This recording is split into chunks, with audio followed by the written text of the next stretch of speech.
Գիտեք, մենք բոլորս էլ մեղավոր մարդիկ ենք, անկախ որևէ հանգամանքից,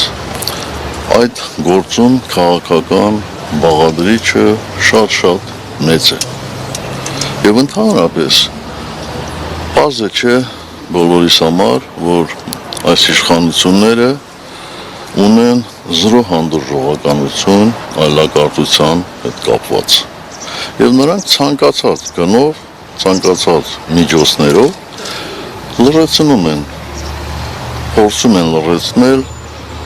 այլ կարծիք, այլ քաղաքական դիրքորոշում հայտնող մարդկանց։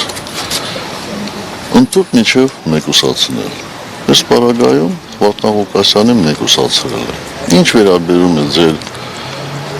հարցի երկրորդ մասը, ապա Վարդան Ղուկասյանը այնտեղ ընդդիմության շրջանակներում ամենաշատ քվե ստացած տեխնացուն։ Մենք առաջերտին ոչ թե սատարել ենք Վարդան Ղուկասյանին,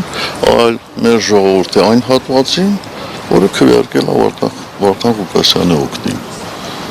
Բա ինչ անենք ձեր կարծիքով։ Ժողովուրդը կարող է սխալվել, բայց կարծում եմ այդպես է, հիմա այդպես է կարծում, հա։ Ոչ, ժողովուրդը չի կարող։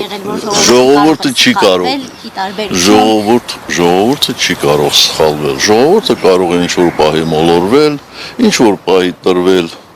պոպուլիստների հորդորներին, խոստումներին, բայց չի կարող սխալվել։ Չեք զղջում,